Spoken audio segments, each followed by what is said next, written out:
And finally, new rule, now that Iraq is falling apart again, someone needs to drill it into the American psyche that broken nations are a lot like broken people. You can't fix them. Look at Afghanistan and the lawless tribal areas of Pakistan. Look at Denise Richards and the lawless tribal areas of Charlie Sheen. Lately, there's been so many calls for American intervention in Syria, Ukraine, North Africa, now Iraq again. Maybe America is the one that needs an intervention. Maybe America needs Dr. Phil to come by and ask us, how's that nation building working for you? Now, I know we're Americans, which means that when this nation was founded by Jesus, he made us exceptional, but we're not miracle workers. We have to realize that some nations, much like Nick Nolte's pants, are never going to change. Some of them aren't even nations. They're just tribes that we threw together like reality show contestants on a sex boat. And when presidents of both parties have dealt with them over the decades and got bad results, we always blame the president. But maybe it's not the president. Maybe it's the place. It's like how, you know, sometimes there's one place on the street where every business that goes in there fails. You drive by, it's a Quiznos. You drive by again, it's a nail salon. Drive by again, it's a pawn shop. It's not failing because it hates freedom. It's just a shitty location.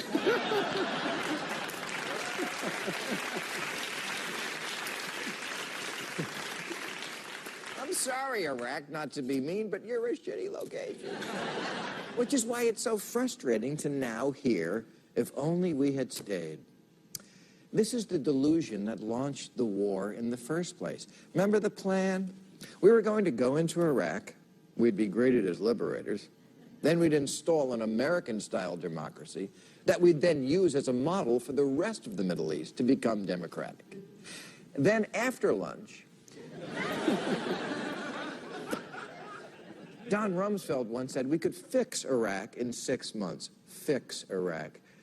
America's like one of those women who always thinks she can fix the bad boy.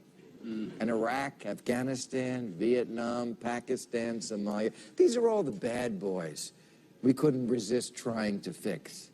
We think, you know, if they just got to know us, I know they'd straighten out. If I just spend time with him, he'll see how happy he is, and he won't want to drink and chase whores anymore. I'm going to smother him with love. That's what I'm going to do. And then he'll realize what he really wants, to be a secular democracy. Dr. Phil? Don't think they're going to be different with you.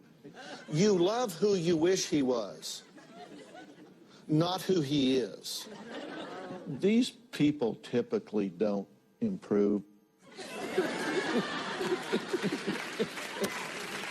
Oh, so right you are, Dr. Phil. I mean, sure, bad boys are exciting. The hot sex, the rug burns, the missing money from your checking account. What girl could resist that?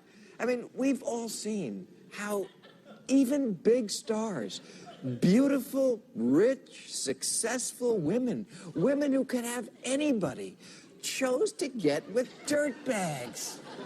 Why? Because it's human nature to think you can change human nature. Remember in that movie, As Good as It Gets, when lifelong asshole Jack Nicholson tells Helen Hunt, "You make me want to be a better man." Yeah, that happens never.